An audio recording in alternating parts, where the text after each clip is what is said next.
Hi, my name is Deborah Goldberg, and this is my function generator oscilloscope project for Engineering 267. So here, if we run our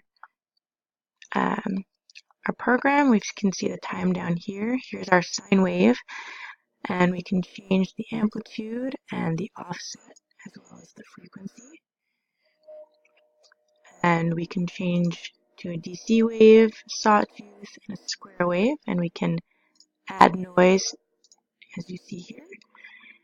And we can see the different readings here at the bottom with the time. And we can also stop the time and reset it. And here also is the volts per division. We can trigger it and move the cursor and get our location.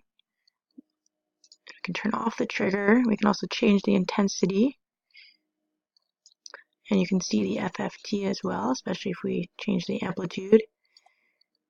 And we can also save it. And it will save as an Excel file. Unfortunately, it should also have milliseconds per division, but it didn't work on my PC. Apparently it's a PC versus Mac issue. I did create an additional program where you can see the problem, that it flickers and all of the different waves. It does a strange flickering. Apparently it does work on a Mac, so that's good to know.